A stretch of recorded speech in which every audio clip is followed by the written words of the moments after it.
ओम तत्सत। आज हम बात करेंगे नर्क क्या है, हेवन क्या है, हेल क्या है, नर्क क्या है, और साथ में री इंकारनेशन यानी दोबारा से सोल का नई ह्यूमन बॉडी के अंदर जन्म लेने का।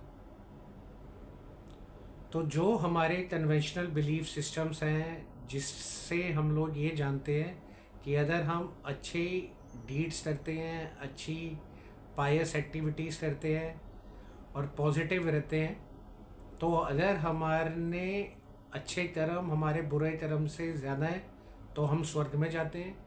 अगर हमारे अच्छे कर्म हमारे बुरे कर्म से कम है तो हम लोग नर्क में जाते हैं। और जब तक ये कर्मों का सिस्टम चलता है तब तक हम लोग अलग अलग जन्म लेते हैं, और उस जन्म के बाद फिर फाइनल डिटरमाइन होता है कि हम किस तरीके से ये हेल से हेवन में जाए। तो ये जो पुनर्जन्म का सिस्टम है जिसको हम री इंकारनेशन बोलते हैं, तो ये 3 स्टेट्स को हम लोग जर्नली बिलीफ सिस्टम से अपने जोड़ते हैं।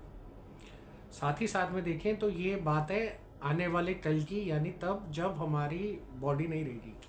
बट स्पिरिचुअलिटी में इसका दूसरा पर्सपेक्टिव है देखने का, जिस पर्सपेक्टिव के अंदर हम ये मान सकते हैं कि जो हेवन है, हेल है और री इंकारनेशन है, ये आपकी स्पिरिचुअल जर्नी है।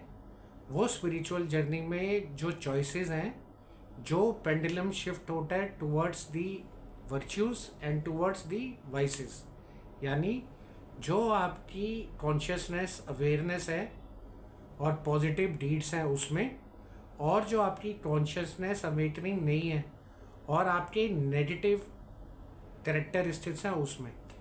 यानी अगर आप अपनी ईगो को, अपने ग्रीड को, इन सारे अपने कैरेक्टरिस्टिक्स को, एंगर को, क्रोध को, वरीसम को, इन सब को नहीं छोड़ सकते और आप उसी अंधेरे में, उसी अंधकार में रहते हैं, यानी जहाँ आप ये नहीं समझ पाए कि आपके माइंड और बॉडी के अलावा आपकी एग्जिस्टेंस है, और इस तरीके से वो इन दोनों के बीच में कभी वर्च्यूज़ में यानी आपकी अच्छी डीड्स में और कभी नेगेटिव डीड्स में रहती है।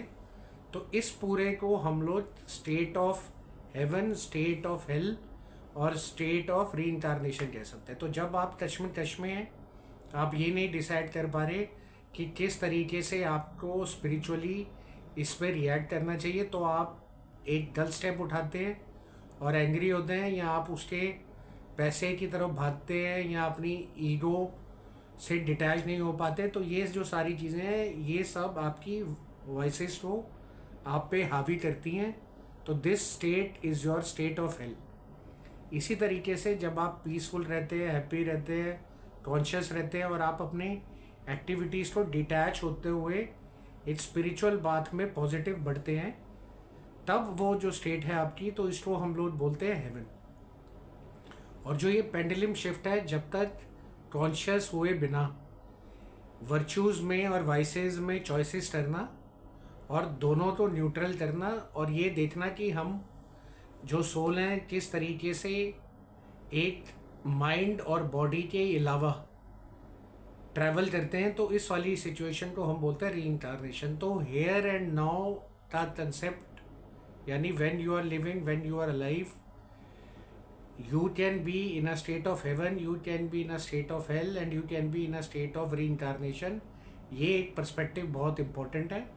और दूसरा ये जो पर्सपेक्टिव है, ये हमारे internal invert thinking process, thought process पे है, जहाँ पर हम लोग माइंडफुली थ्रू स्पिरिचुअलिटी अपनी चॉइसेस के ऊपर वर्क करके ये डिटरमाइन कर सकते हैं कि हमारी सोल या तो हेल में रहेगी या हेवन में रहेगी, या वो री इंकारनेशन में जाएगी। तो it is a choice which a conscious soul can make, and hence it is what is important to you and which can be impacted by your choices of good deeds and bad deeds.